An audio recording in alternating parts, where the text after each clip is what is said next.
¿Cómo estás? Un gusto saludarte nuevamente. Estamos en este nuevo encuentro para seguir trabajando y hablando en nuestra materia de evangelismo y misión en la era posmoderna, desafíos de la Iglesia en el siglo XXI, un mundo de cambios y complejidades. Y nos toca en este cuarto encuentro hablar acerca de un mundo con una espiritualidad creciente e individualista. Como nosotros sabemos, hubo muchas sentencias a lo largo del tiempo, a lo largo de la historia, que predijeron que el afán por la fe en Dios, que la religión, que la práctica religiosa, que la espiritualidad iba a ser reemplazada por un montón de otras cosas, por la tecnología, por la modernidad, por el individualismo. De hecho, la famosa frase dicha por Friedrich Wilhelm Nietzsche sobre lo que pasaría con Dios finalmente no se cumplió. ¿Te acordás? Él había sentenciado Dios ha muerto en la modernidad. Ese dictum, Dios ha muerto, déjame decirte, no se cumplió. Por el contrario, Dios sigue gozando de muy buena salud y las personas, más allá de las características particulares que ha tomado la fe en este tercer milenio y que ahora vamos a ver seguidamente, la gente sigue creyendo en Dios, sigue teniendo su esperanza puesta en Dios, obviamente con particularidades que vamos a ver, pero esto sigue siendo una realidad a la fecha.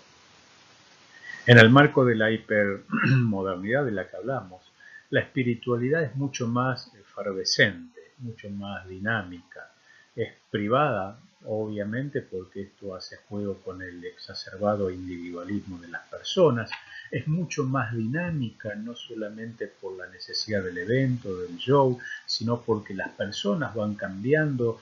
Hoy la vida moderna impone un ritmo de vida tal que hace que también la fe tenga que adaptarse al trajín cotidiano y es mucho más efervescente porque las personas vivencian su fe de una manera mucho más activa y mucho más individualista. Dista mucho de nuestras presuposiciones protestantes históricas, ¿sí? de la puntillosidad, de la quietud, de la serenidad. Bueno, hoy por hoy la espiritualidad no reúne estas características y déjame decir que dista mucho de ser. En el centro de la escena, hoy las personas ponen a la experiencia como el medio adecuado para canalizar no solamente lo que nosotros sentimos, lo que nosotros percibimos, sino fundamentalmente nuestro relacionamiento con Dios. Hoy a través de la experiencia vivenciamos la fe. La experiencia cobra una significación particular y en este sentido, en este nuevo escenario de la fe del tercer milenio, la experiencia personal de fe cobra un protagonismo que no tenía antes. Lo que la gente siente de manera almática, esto es, poniendo en el centro su alma, su personalidad, incluso vamos a verlo y vamos a escucharlo particularmente en la iglesia. Sin duda todos escuchamos frases como esta: si siento de Dios esto o aquello, voy a hacerlo. Ahora no siento servir a Dios, o sí siento de servir a Dios y hacerlo. Esto me hace bien, esto me da placer, esto me gusta, esto no me gusta, ahora no siento hacer tal o cual cosa. En el centro, si escuchás bien las frases, en el centro ponemos lo que nos parece a nosotros, lo que nos hace bien a nosotros, lo que nos da placer a nosotros. La experiencia se vivencia de una manera nueva, significativa, más fuerte y obviamente el individualismo también. El hombre, pese al entorno religioso, sigue pretendiendo estar en el centro de la iglesia y ya no ocupa tanto Dios el centro de nuestro quehacer religioso, sino nuestra experiencia almática. Esto ha sido obviamente fomentado a lo largo de las últimas décadas por lo que hemos dicho y enseñado acerca de la cultura de la plataforma, ¿no? Tiene que gratificar y hacerle bien a las personas. Las personas se sienten nuevas se sientan mejor, les gusta la escena, disfrutan del evento. Esta cultura de la plataforma descuidó, sin embargo, el proceso de conversión y el proceso de desconversión en el cual nos vamos a enfatizar ahora brevemente. Pero quisiera decirte que el proceso de conversión y desconversión es mucho más complejo de lo que nos parece y tenemos que prestar una particular atención a esto.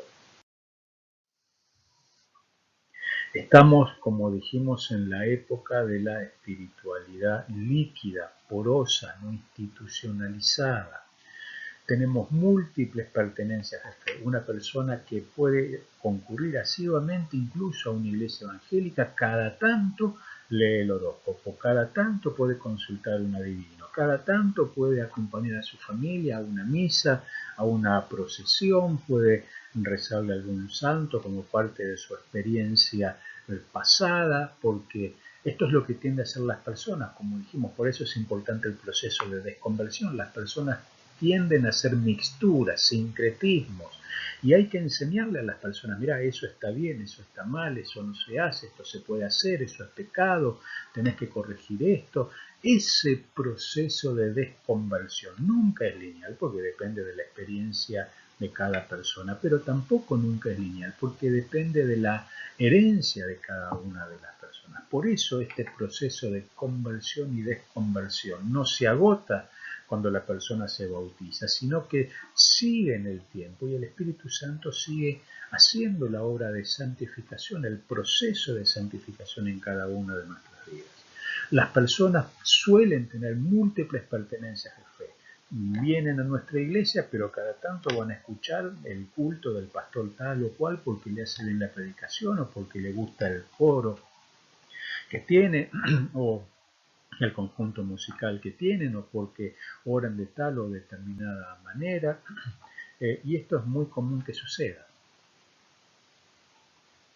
Esta espiritualidad activa, porosa y volátil, es realmente volátil, tiene características que le son propias.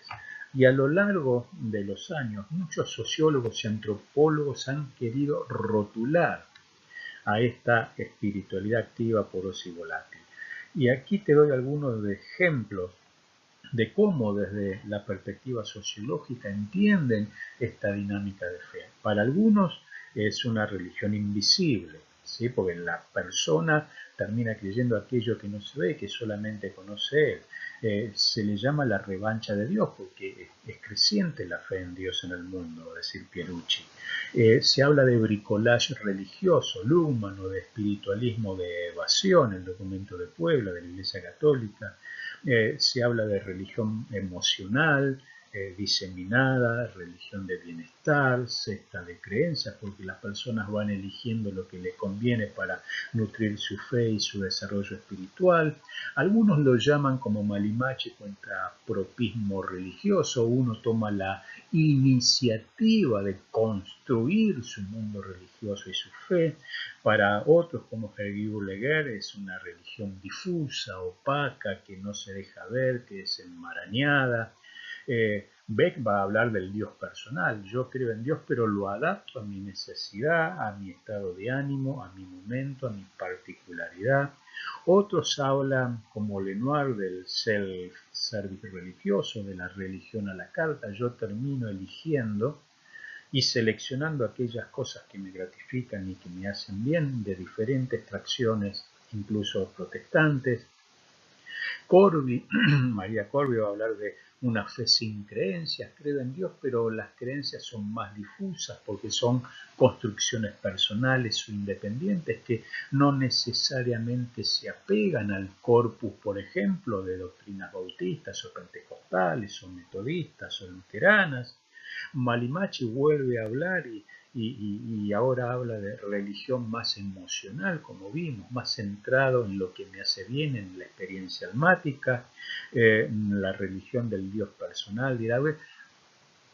Estudiosos del fenómeno religioso que han tratado de rotular, de ponerle un nombre, de orientar nuestro pensamiento para descubrir las particularidades de esta espiritualidad activa, porosa, volátil y tan particular que tenemos en el siglo XXI. Cada una de estas frases, cada una de estas expresiones, en el fondo a nosotros nos permiten ver cómo es la experiencia religiosa puertas adentro de cada casa, de cada individuo, independientemente de cómo se comporte en el escenario religioso y en la estructura religiosa. Vamos a ver que hoy hay lazos inconstantes, hay adhesiones más débiles, las personas no necesariamente quieren ser miembros, quieren ser parte, no quieren en algunos casos el compromiso que significa una membresía a una iglesia, una pertenencia a una iglesia determinada, a una congregación determinada, porque lo ven como una carga, como algo pesado, como algo que los va a condicionar. Por eso hablamos de lazos inconstantes, de adhesiones débiles.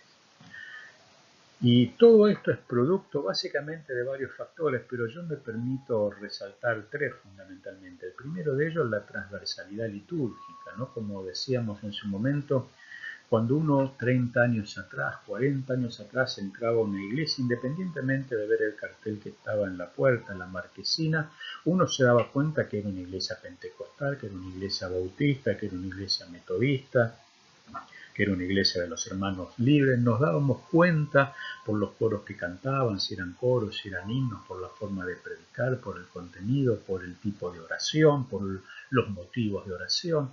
Bueno, a partir del nuevo movimiento de adoración que iniciaron muchos músicos a lo largo de Latinoamérica y hermanos en Cristo, hubo una transversalidad litúrgica. Hoy por hoy uno entra en una iglesia y cantamos las mismas canciones, los mismos coros, lo hacemos de la misma forma, de la misma manera. Ya las predicaciones no son tan marcadas. Cuesta hoy, entrando en una iglesia sin ver la marquesina, te repito, del frente, darnos cuenta incluso de que tampoco las marquesinas hablan de denominaciones. Son pocas las que dicen iglesia bautista tal o cual, o iglesia pentecostal tal o cual, o iglesia metodista tal o cual. Simplemente hay un nombre y cuesta descubrir la identidad que hay detrás de esa marquesina y en esa vivencia congregacional. Si a esto le sumamos el movimiento de la nueva reforma apostólica que vino a construir redes apostólicas en este tipo, a unificar distintos ministerios, distintas iglesias, distintas congregaciones debajo de una órbita mayor del pastor tal o cual, vamos a darnos cuenta que también se produjo un proceso de pérdida de identidad local y de identidad denominacional, sumado por supuesto a las agencias paraeclesiales que como instituciones o asociaciones cristianas de carácter evangélico vinieron a potenciar el trabajo de una suma de iglesias para facilitar un objetivo común. Juventud para Cristo, JUJU, una asociación evangelística de Billy Graham, Luis Palau, Juntos con una Misión, un montón de entidades, incluso consejos pastorales regionales, de ciudad, nacionales, asociaciones de pastores diversos que tratan de traccionar todos juntos para lograr y alcanzar un impacto mayor en nuestras ciudades. Cuando nosotros vemos que a lo largo del tiempo esta transversalidad litúrgica, el movimiento de la nueva reforma apostólica, las agencias paraeclesiales, el sentido de unidad que se despertó en el pueblo de manera masiva, vemos que hay una uniformidad litúrgica, tendencias y parámetros que son comunes a todas las congregaciones. Y el COVID-19 en este escenario vino a profundizar algunas características, algunos lazos concretos. Es como una moneda que tiene dos caras, ¿sí? Uno tira al aire una moneda y puede caer cara o cruz, número cruz. Bueno, de la misma manera, esta uniformidad litúrgica sumada a la pandemia, a la potencialidad del COVID, trajo una experiencia como si fuera una moneda. En la parte más externa, obviamente hay un posicionamiento público común por parte de la Iglesia Latinoamericana y esto es bueno. Hoy por hoy, al año 2022, entre un 20 y un 22% de la población latinoamericana se confiesa evangélica, y así contestan las encuestas, con lo cual hubo un masivo crecimiento de la iglesia evangélica en Latinoamérica, hubo un crecimiento numérico de la fe protestante en los últimos tiempos, y por ende hubo un mayor posicionamiento público de la iglesia evangélica, y esto es positivo. De hecho, a lo largo de nuestros países hemos visto diversas manifestaciones en Perú, en Argentina, en México, en Ecuador, en Colombia, en defensa de la vida, en defensa del aborto, junto con hermanos católicos, manifestaciones públicas en defensa de los valores que tienen que ver con la libertad de expresión, con la libertad de conciencia, con la libertad religiosa, y un posicionamiento externo que la gente no evangélica ha logrado respetar, diciendo de dónde salió esta cantidad de personas. Bueno, esta es la cara externa más visible de esta moneda, pero hay una cara interna no tan feliz, que tiene que ver con lo que hemos llamado la mediocridad de la vida evangélica y los famosos exiliados evangélicos. Todos estos que, contestando positivamente en una encuesta que son evangélicos, sin embargo no se congregan en ningún lado. Y cuando uno habla con estos exiliados evangélicos acerca de cuál es la razón, cuál es el motivo por el cual ellos no se congregan en ninguna iglesia, independientemente de que estas sean variables válidas o no, ellos van a decir por desencanto, por desengaño, porque no era lo que pensaron, porque le sacaron dinero, porque tuvieron promesas que no se cumplieron, obviamente. Bueno, un montón de razones que, justificadas o no, dan como realidad este panorama de que hoy hay muchas personas que no se congregan en ningún lado, pero que siguen vivenciando su fe evangélica y se siguen sintiendo parte del pueblo evangélico en esta espiritualidad porosa y volátil de la que veníamos hablando, y, como estamos diciendo, con lazos inconstantes y adhesiones débiles. Entonces, en vez de diezmar una iglesia, capaz que ayudan a un hospital, ofrendan para una organización civil, para un hogar de ancianos, para alguna asociación de tratamiento de enfermedades, y van buscando la manera para acallar la conciencia sin tener la necesidad de congregarse sistemáticamente en una iglesia. Esto ha creado, todo este panorama ha creado lo que nosotros llamamos adhesiones débiles, ¿sí? El sentido de pertenencia se desdibujó. Años atrás uno tenía claridad en cuanto a la pertenencia, la adhesión. Yo soy evangélico bautista, yo soy evangélico pentecostal, yo soy metodista, yo soy de los hermanos libres, me siento parte, lo declaro, lo manifiesto, lo expreso, lo digo. Hoy digo, soy evangélico, o simplemente creo en Dios, o soy cristiano. Aparece como consecuencia de la pandemia también algo que yo llamo el homo pijaham, ¿no? Pijamasus. Una palabra rebuscada para tratar de decir que con el pijama en el living de mi casa, con el control remoto en la mano, yo soy una nueva categoría de creyente. Y esto nos lleva a que tenemos que resignificar el concepto de encuentro y comunidad. Asumir que no todo es cultura de la plataforma, y recordar a los exiliados evangélicos, como estábamos hablando, tratar de reflexionar, de pensar cuál fue el motivo, cuál fue la causa, cuál fue la circunstancia que los llevó fuera de la iglesia, que los expulsó de la iglesia. Independientemente, siempre es más fácil echarle la culpa a ellos, ¿no? Pero hay una razón, un motivo. Cuando uno lee y medita sobre la oración, una de las últimas oraciones finales de Jesús en Juan 17, allí el Señor Jesús ora al Padre y tiene una expresión que es maravillosa. Dice: Padre, de todos los que me diste, ninguno se ha perdido, salvo el hijo de perdición. Hoy la Iglesia Evangélica Latinoamericana no puede decir: de todos los que nos diste, ninguno se ha perdido, porque hay muchos que se han perdido y hay muchos que ya no están con nosotros, y tenemos que reflexionar sobre las causales que llevaron y que motivaron esta situación.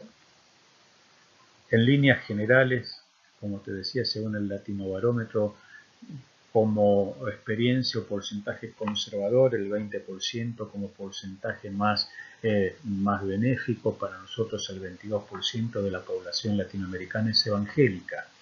Sin embargo, de dicho porcentaje, más del 50%, según las asociaciones evangélicas de cada uno de los países latinoamericanos, en algunos casos casi el 60%, como en Argentina, no se congregan en ningún lado, no asisten a ninguna iglesia, tampoco les interesa asistir a una iglesia o congregarse. Y vamos a ver a muchas iglesias, incluso mega iglesias, haciendo programas, actividades y esfuerzos para tratar de recuperarlos, de traerlos de vuelta al redil, pero independientemente de los eslogans, de las frases y de las actividades, la realidad indica que la gente no está regresando a la iglesia. Vamos a ver ahí un estudio bastante reciente que en los Estados Unidos dice que se ha pasado desde el 73% al 47% de asistentes a la iglesia, esto es según Gallup, ¿no? Y en el año 2020 solamente el 47% se congrega, y esto, como te das cuenta, es un fenómeno prácticamente global y de la mayoría de los países. Esta tendencia persiste y permanece. Vamos a ver una amplia bajada, ¿no? Y llama la atención esta pérdida porcentual. Y esta que es una sociedad considerada cristiana y con valores cristianos, pero bueno, esta realidad no se puede ocultar y se evidencia en cada uno de nuestros países y en cada uno de los países del hemisferio norte también. Estas adhesiones débiles tienen que llevarnos a reflexionar sobre nuestro proceso institucional para hacerlo más ágil. Pensemos por unos minutos en la iglesia primitiva. La estructura de la iglesia primitiva era sumamente ágil, prácticamente no tenían estructura, estaban los discípulos que eran el punto de referencia, pero después cada uno de los creyentes iba y venía de un lado al otro del imperio, con la plasticidad como para predicar en las casas, en las plazas, en las calles, en las sinagogas, en todo lugar. Había un dinamismo en el servicio, una efervescencia en el mensaje que hacía que donde cada uno de los discípulos del Señor estaba, cada uno de los cristianos se encontraba, allí se predicaba el Evangelio, allí se compartía la fe, no importaba el contexto, las circunstancias, la forma, y tampoco la posición jerárquica de una iglesia que no tenía básicamente posiciones jerárquicas y estructura clerical. Pensar en la estructura y hacerla más ágil es importante en este tiempo. Y el COVID, como decíamos, vino a profundizar la realidad de la virtualidad. ¿Será una excusa ya a esta altura o no? Eso es privativo de cada persona, pero hay una realidad objetiva, que es que las personas, después de que pasó la pandemia o que está pasando la pandemia, no han regresado a los templos, a las congregaciones, y esto tiene que llevarnos a reflexionar y a pensar para que puedan volver y regresar. La iglesia no es lo mismo que la audiencia, y esta es una diferencia importante con las actividades virtuales y las actividades congregacionales. Jesucristo nos llamó a ser iglesia, no a ser audiencia. Una audiencia tiene un espectáculo público, un espectáculo deportivo, un teatro, un cine, un evento determinado. La iglesia es otra cosa, es la reunión de los santos para exaltar y adorar el nombre de Jesucristo, y no dejándonos de congregar como algunos tienen por costumbre, nos recomendará el autor de Hebreos, pero hay una diferencia. Dios nos llamó a ser iglesia, no necesariamente ser audiencia. Ocasionalmente todos podemos ser una audiencia virtual por un proceso, por una enfermedad, por una situación, pero esto no es lo normal para un cristiano.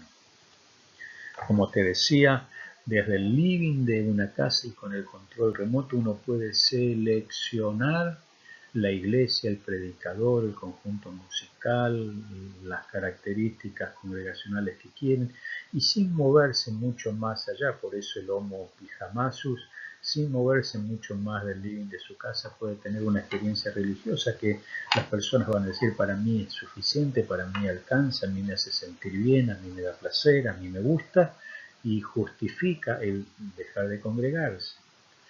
Y esta realidad para los pastores nos da cuenta de que la gente está siendo pastoreada por múltiples pastores. Nosotros le podemos predicar a nuestra congregación, pero fuera del ámbito de nuestro templo hay muchos otros pastores que le predican a nuestros miembros, que le predican a las personas de nuestras congregaciones, y hoy la gente tiene múltiples pastores, se congrega en un lugar pero escucha al predicador A, B, C, D, la enseñanza del maestro A, B, C y D, o el conjunto musical A, B, C o D, y va seleccionando, y esta es otra realidad que tenemos que tener en cuenta. A veces los pastores decimos, yo no sé, no puedo hablar más claro. Lo que pasa es que a veces nosotros podemos hablar claro, pero la gente también abreva de otros mensajes, de otras doctrinas y de otras formas. Entonces, frente al homo religioso, al hombre de fe que busca la piedad, la religión como forma de estructurar la vida, se opone este hombre más moderno, el Piyajamos, que termina congregándose a la distancia y de manera virtual. Sumado a esto, el mundo hacia el 2050 será un mundo más urbano. Esta es otra realidad que la Iglesia tiene que tener en cuenta, por favor. Nos encaminamos hacia un mundo urbano, hacia la concentración en las grandes ciudades. Y esto va a determinar sí o sí el desarrollo de la Iglesia urbana. Y en este sentido, uno de los principales obstáculos para la misión de la Iglesia sigue siendo el prejuicio, el no valorar al otro por su dignidad y reconocer al otro en su otredad, esto es, en su diferencia. Ninguno de nosotros somos iguales, no, ninguno de nosotros tenemos las mismas formas y características, aunque seamos parecidos. Dios respeta la individualidad de cada uno de nosotros, respeta nuestro libre albedrío, y nosotros generalmente nos acercamos o tendemos a acercarnos al otro con prejuicios, y esto lo tenemos que ir desterrando si queremos que el otro pueda vivenciar nuestro acercamiento de manera diferente. Y nuestro ejemplo lo tenemos en Jesús. Como decíamos, Él conocía al público al que Él se dirigía. Hablaba claro, hablaba sencillo, hablaba simple. Dice la Biblia que aún los niños seguían a Jesús y podían entenderlo. Y esto es algo que nos tiene que llamar a la reflexión. Por más que pongamos palabras en griego y en hebreo y términos teológicos en los sermones, eso alimenta nuestra vanagloria y nuestro orgullo intelectual, pero no es eficiente a la hora de transmitir el Evangelio. Jesús siempre sació al mismo tiempo la necesidad de las personas, incluso antes de anunciar el reino. Cuando nosotros leemos Lucas 9 y Lucas 10, la misión de los 12, la misión de los 70, vamos a ver las mismas instrucciones. Básicamente Jesús les dice, no lleven bolsa ni alforja ni nada, esto es, dependan de Dios. En la misión necesariamente dependemos de Dios. Les dice, cuando entren a una ciudad, bendigan a todos. Están los que los reciban y los que los van a rechazar.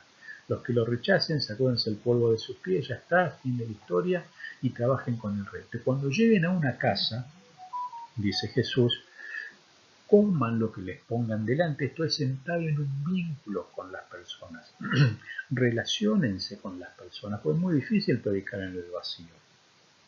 Les dice Jesús, sanen a los que estén enfermos en esa casa, esto es, manifiéstenles el poder de Dios. Y finalmente les dice, y díganles, el reino de los cielos se ha acercado. Fíjense que la predicación, la proclamación es lo último.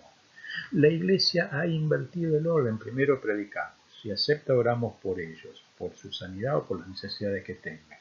Una vez que son hermanos nuestros, sí nos relacionamos, porque no vaya a ser cosa que ofenda nuestra santidad y nos contaminemos. Y al mundo vamos, pero cada tanto para callar nuestra conciencia, pero nosotros nos mantenemos bien cerrados y protegidos en nuestro culto. No es así.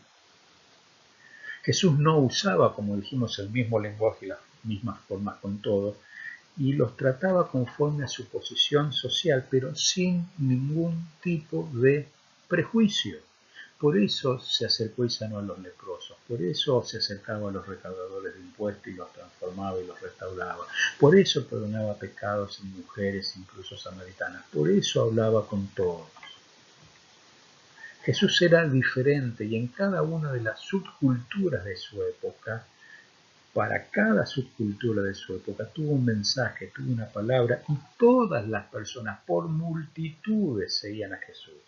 Fíjense en que no iban detrás de Gamaliel, la multitud no iba detrás de Nicodemo, la multitud no iba detrás de los grandes fariseos de la ley, iban detrás de Jesús porque sabían que Jesús los entendía, los comprendía e incluso respondía y podía ayudarlos en su necesidad. Deberíamos preguntarlo nosotros, preguntarnos cada uno de nosotros a dónde va la gente de nuestra ciudad que no viene a nosotros. Por eso Jesús se vinculó con los fariseos, obviamente con ellos de manera mucho más dura que con el resto, con los saduceos, con los celotes, con los esenios, con los gnósticos, con los romanos, con los gentiles, con los sincretistas. Jesús atendió cada una de estas subculturas y tuvo un mensaje para cada uno de ellos y una aproximación a cada uno de ellos. Por ende, en este tiempo nosotros tendríamos que descubrir nuevas formas para transmitir un mensaje eterno. Como te dije, el mensaje no cambió. El Evangelio sigue siendo el mismo. La realidad de la palabra sigue siendo la misma, el peso de la palabra sigue siendo la misma. El cielo y la tierra pasarán, pero su palabra no pasará. Dios es eterno, es inmutable, en él no hay sombra de variación ni mudanza, pero este mensaje eterno, este Dios eterno tiene que ser transmitido con nuevas formas para que la gente, para que las personas puedan entender. En este contexto, entonces, ¿qué debe considerar una iglesia para predicar eficazmente el Evangelio? Déjame darte algunas pistas que para mi entender y saber son importantes que tengamos en cuenta. Lo primero que tenemos que tener en cuenta es el contexto social en el cual está la iglesia, el contexto social inmediato de la iglesia, las características sociales de las personas que asisten a nuestra iglesia y el tipo de personas que viven en los alrededores de nuestra iglesia. Determinar este contexto social es vital porque no es lo mismo predicarle a alguien que no tiene necesidad material a alguien que sí las tiene. No es lo mismo predicarle a alguien que está enfermo que a alguien que está sano. Obviamente todos necesitamos del Evangelio, todos necesitamos perdón de pecados, pero la aproximación a las personas es diferente. Por eso conocer y entender el contexto social no es lo mismo un barrio de clase alta que de clase baja, que de clase trabajadora, que un lugar de emergencia o precario, que un lugar lleno de inmigrantes. Son diferentes contextos, diferentes realidades que tienen que darnos pistas para, a partir de la necesidad de esas personas y de cada una de sus experiencias, predicar eficazmente la palabra. Lo segundo que la iglesia tiene que tener en cuenta es la estructura social que tiene la congregación, pero también de las personas que viven en los alrededores de la iglesia. Son personas de clase alta, de clase media alta, de clase media baja, son de clase baja, son pobres, son indigentes. ¿Cuál es la estructura social? Hay muchos desocupados, hay pocos desocupados, hay muchos jubilados o personas pensionadas, hay muchos inmigrantes, no hay inmigrantes. Determinar esto tiene que ver con las necesidades sentidas y urgentes de las personas. Todos necesitan ser salvos, pero hay necesidades urgentes o sentidas que golpean la vida y la casa de cada una de las personas que rodean la congregación y hay que tenerlas en cuenta. Siempre Jesús atendió las necesidades de las personas, incluso las alimenticias, antes de predicarles y antes de ministrarles. ¿Cuál es la cultura principal de nuestra congregación y de la zona o del contexto social en el cual está inmersa nuestra congregación? Somos todos nativos, hay inmigrantes, este es un vecindario que tiene inmigrantes A o inmigrantes B, la mayoría son trabajadores textiles, son trabajadores financieros, qué tipo de cultura, son latinos, son anglosajones, son árabes, son descendientes afroamericanos. ¿Cuál es el tinte particular del contexto en el cual está la iglesia inmersa? Tratar de relevar cuáles son las necesidades principales de las personas que viven en los alrededores de la iglesia. ¿Cuál es el problema principal? La violencia, la delincuencia, la drogadicción, la falta de trabajo, la enfermedad, la pobreza. ¿Cuál es aquella característica que traza la característica general del contexto del vecindario donde está la iglesia? ¿Cuáles son las necesidades principales de las personas? Y finalmente, una vez que tenemos todo esto, tratar de armar comunicacionalmente el mensaje de una manera clara y simple, que todos puedan entenderlo sin mayor necesidad de escuchar 2 o 3 veces lo que está queriendo decir el pastor, el ministro. Habrá querido decir esto, habrá querido decir lo otro, ¿será esto lo que está diciendo? Yo entendí esto o no, no me quedó claro. Si una persona se tiene que preguntar sobre lo que yo le dije, es que se lo dije mal. Pude haber dicho una verdad, pero lo dije mal en términos comunicacionales. El mensaje tiene que ser claro porque es claro, Jesús es claro, pero la forma de transmitirlo también tiene que ser claro. Y en este tiempo tenemos que, como dijimos antes, tenemos que caracterizarnos por aquellas cosas que Satanás no puede imitar. Él es el Dios de este siglo, Él es un ángel que se disfraza de luz, Él viene para hacer incluso tropezar y caer a los escogidos. En los últimos tiempos aún el amor de muchos se enfriará y la fe de los escogidos se va a apagar, y esa es su tarea. Pero hay cosas que Él no puede hacer porque son contrarias a su naturaleza. Él no puede tener misericordia porque es contraria a su esencia de mal. Entonces, ¿qué tiene que caracterizar la iglesia? Que no puede imitar Satanás y tiene que ser una de las características de nuestras congregaciones, el ser misericordiosos. La gente se va a dar cuenta de esto. ¿Qué es lo segundo que la gente va a notar y debe notar en nosotros que el enemigo no puede reproducir? La santidad. Tenemos que ser diferentes al mundo, ser consecuentes con el mensaje que predicamos, ser consistentes con lo que decimos que creemos.